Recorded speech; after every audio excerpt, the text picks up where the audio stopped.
My name is Jer'Lisa Devezin. I have a middle name too, so it's Joyce, but I don't really use it that much. But my name is Jer'Lisa Devezin.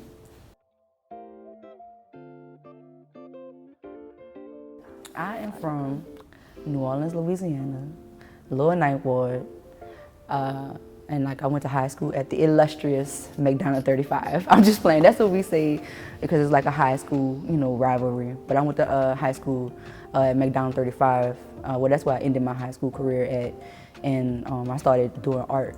And then I went to undergrad in New Orleans too. I went to Dillard University. It was a studio art program, HBCU. Shout out to my HBCUs. And that really kind of shaped my practice tremendously. Dillard was a super small program. It was already a black school, so it didn't have it was private and everything. So we didn't have that much funding, especially in the art department. So it was literally a chair and 2 adjunct professors that ran the whole department. And so it was an open studio program. So we did everything.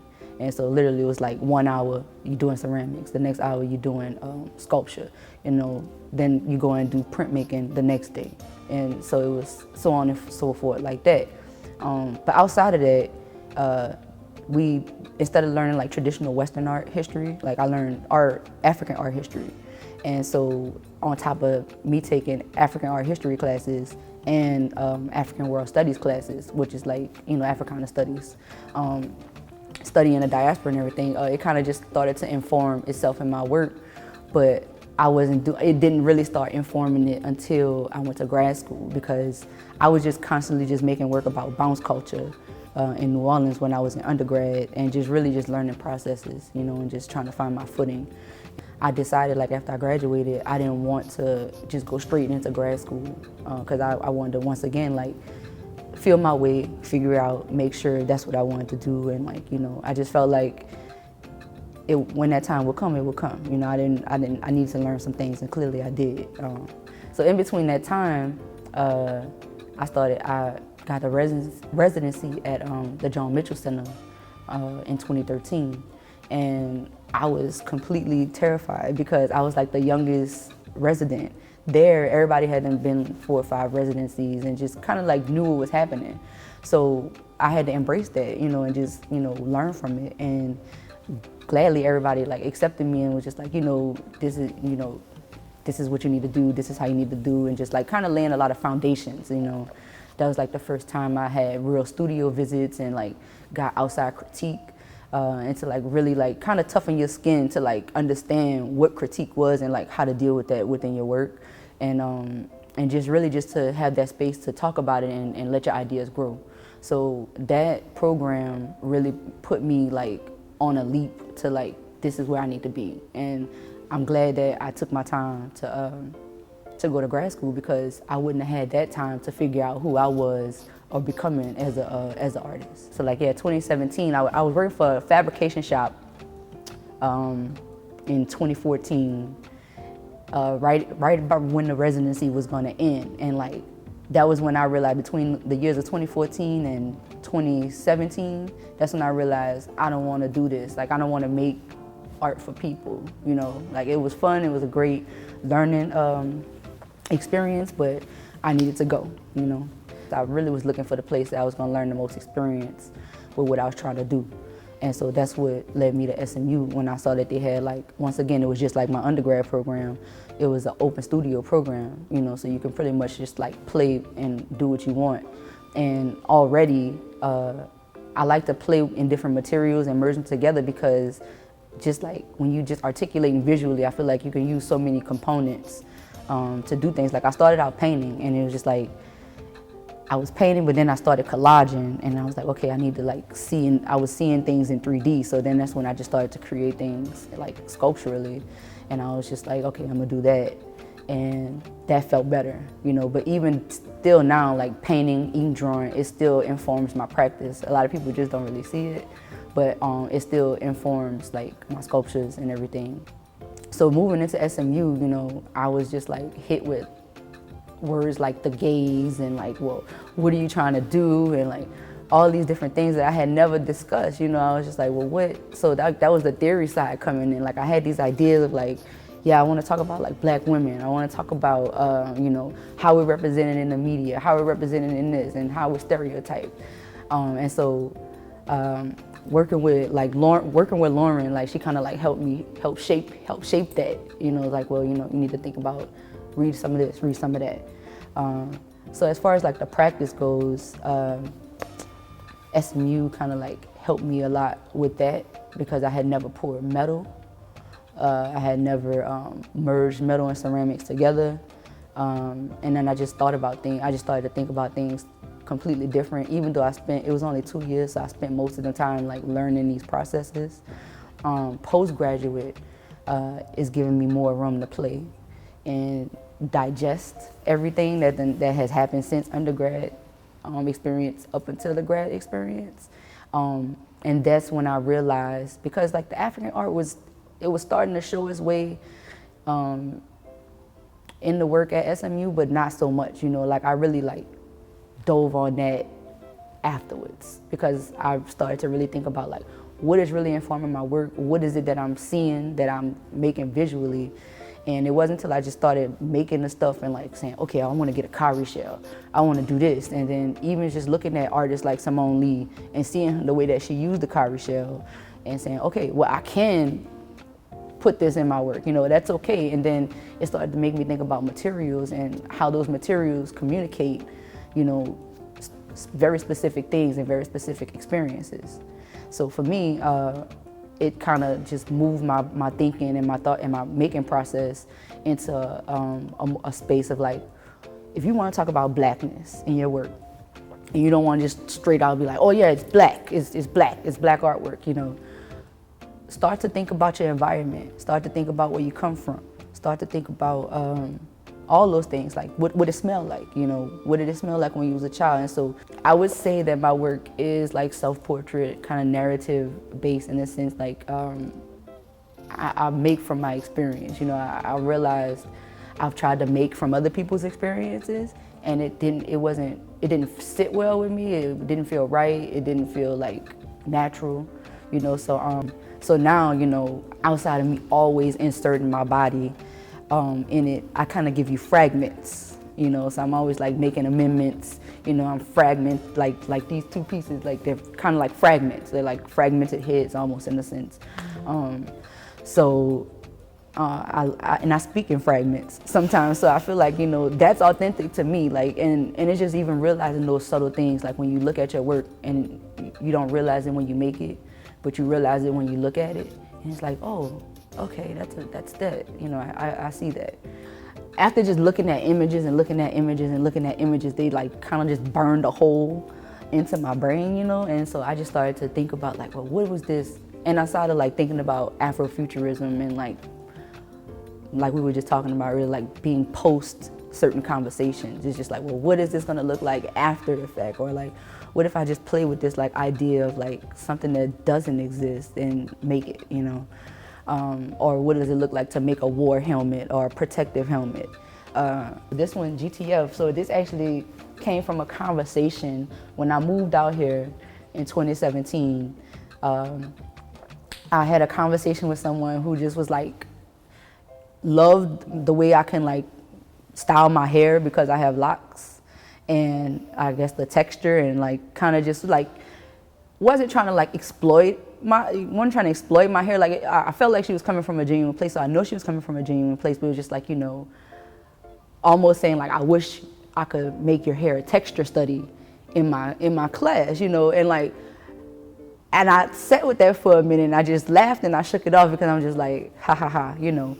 But it became this thing, this conversation, because then right after that, it was just like multiple conversations about like, oh, don't touch my hair, you know, this is my, like, you know, people just really being rude and just saying, oh, I love your hair, and not even thinking twice about that was rude, you know. And so it just made me think of like, what if somebody went to touch my hair and like they actually like they got stuck by it, you know, or got stung by it. So this is ceramics. So it's ceramic, wire, and nails, and I say cankalone hair because that's just the way my accent works. but Kaneka lawn hair, okay? And we could talk about Kaneka lawn hair all day. You know that shit, that's really toxic and we should not have had that in our head. Okay, anyways, I just had to say that. I like to take a different approach. I don't like to just make traditional ceramics, you know, like that's great to make a cup and I'm no diss to potters. That's just not what I do all the time. And so I like to really play and experiment. And once I started to realize, oh, this is clay, you can kind of do anything with clay. And then once again, referencing how, you know, African artists, they used to like pound up pigment and, you know, just to like mark their pots. It wouldn't necessarily be a glaze, but it was like a pigmentation that they would fire into the artwork to make their specific marking. So I started to play around with patinas, like when I was working with metal. And I was just reading one day, it was like, ceramic, you could put it on ceramics, and I was like, oh snap, well let me try this, you know. So this was the first time that I actually tried an alternative firing process with my ceramics, and I really enjoyed it. You know, it didn't feel like so rigid to where I had to follow these very specific rules about cone temperatures and all that. You know, it was just really a chance for me to play, and so that's where that came from. You can't really see the ceramics in it, and I did that for a reason, because, you know, in ceramics, you know, we're always trying to show off the clay body. We're always trying to show off like the beauty of what the clay looks like. But for me, I was thinking about it about strength and about structure, you know, and longevity. And so even though it's fragile, it'll still be here however many years from now, you know what I'm saying?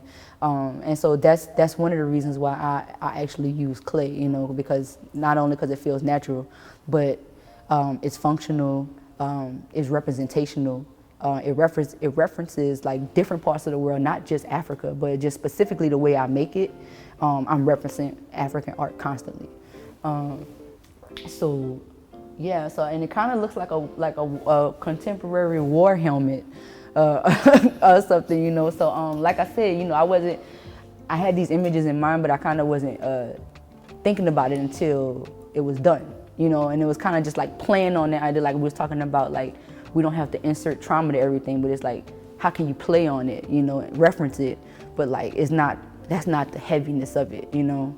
And so that's one of the things I try to do, is like, okay, we're gonna talk about trauma, we could talk about that, but it's gonna be like not in a play to like mock it, but just like, okay, it's acknowledged and you can't do it. You know, like it's there, but you can't touch it, you know, and if you did, then you're gonna hurt yourself, because either way, if you don't hit a nail, you're gonna hit something else inside the hair, you know. And the same for this one. This was another play on this one is actually named Protective Style. And I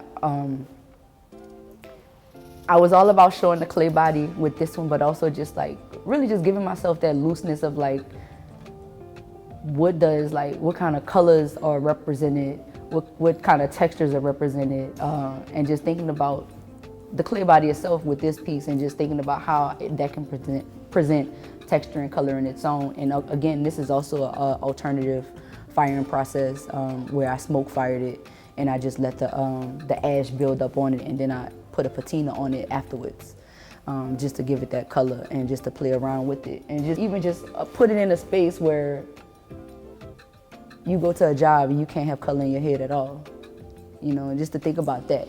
So it's just like this kind of like play on all these different things. It's like, you know, how can I be rebellious? Because I'm low-key rebellious. Nobody don't really know that, but I was like rebellious as a teenager. But I've toned it down, but it's coming back. But it's coming back through my artwork in a sense, because I'm like, I'm trying to like also do processes that people wouldn't necessarily think I should do. Or, you know, all my life I was always told, oh, you can't do this because you're a girl. You shouldn't be doing this because this not ladylike. And it's just like, okay, so I'm gonna do everything that's not ladylike, you know. So, but it's still feminine, you know. So I'm kind of playing with like masculine and feminine qualities in my work too, as well. The crates. So, you know, pedestals are great. They're great, you know, and I probably may have to use them, but I try to almost always now not use them, because I just felt like me putting me putting a sculpture on top of a pedestal, I'm just putting it on display. You know, it's just like, oh, let me put it on this nice shiny white pedestal and I'm gonna make it look nice and put some light on it. And I wanted to actually give a narrative with it, you know? And so growing up, just like people probably grew up out here, but like for me, growing up, we had corner stores like every few blocks away from each other, which acted as like neighborhood supermarkets if you didn't have access to like a Swagman or a Winn-Dixie, you know, or Rouse's. That's our grocery stores back at home. So if you didn't have access to all that, you know, you went got meat from the corner store. You went got a meat special from a corner store, you know. And so going to those stores or walking to them stores, you would see, you know, men having their morning beer sitting on these crates. And so for me, I was like, okay, we use crates to prop stuff up.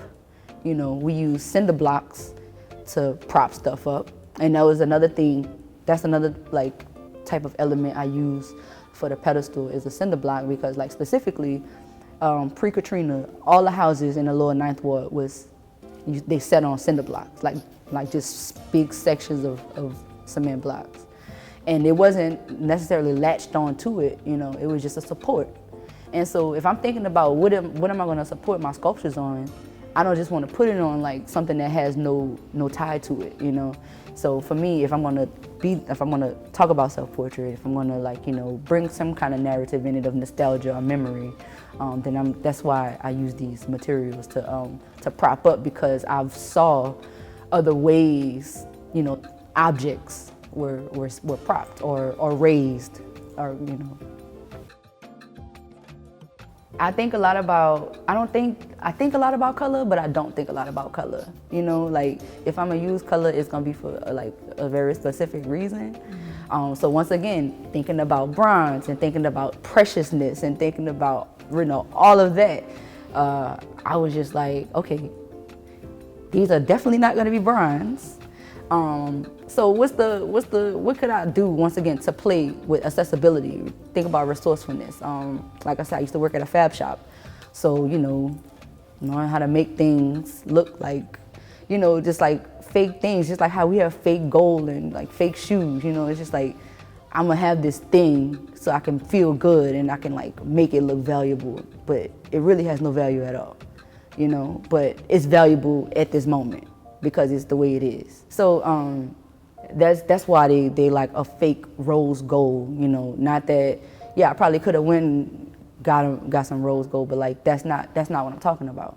I'm talking about like, what is it to be resourceful? Like what do you have access to? And like once again, like coming from like inner city neighborhoods, black neighborhoods, we didn't have access to like real stuff all the time. You know, you had to go to like the knockoff store, or your mama shop for you at the thrift store, and before thrifting was cool, you know what I'm saying? And so like, and then you wash them and you make them look nice and you do all these different things. So yeah, I found them, I made them look nice, and I made them fresh and clean and made it feel this thing. So that was what I was trying to do with those pedestals. I'm thinking about how do these props or these pedestals, like, it actually is a part of the sculpture, you know? So I'm thinking like now in terms of like, so is it the whole thing that you're looking at? Mm-hmm. Or is it just like, are you just looking at these things as supports? You know, just like very specific ways that your work is supported. So I'm thinking about that, but I'm also thinking of like, I've been thinking, I don't know why, but I've been trying to not be so literal, because I'm very literal. And I'm trying not to be so literal, so I've been trying to like play more with my conceptual thoughts, because like I guess everything kind of starts off conceptual and then you make it what you want. So I'm just trying to like, I guess, lean more towards like abstracting it, and just like, this is not a figure, but it's a figure, it's figurative. And so like these, they're not figures, but they still figurative. You know what I'm saying? So I'm trying to push that. Well, not trying, I'm pushing that, and I'm working through all of that. I'm getting ready for the group show here. I'm also getting ready for a huge install with the National Public coming up in later May. And with that, once again, I'm still working with like very specific ways of propping propping up work and form, and really thinking more about like taking up space and what does it look like to hold space and take up space.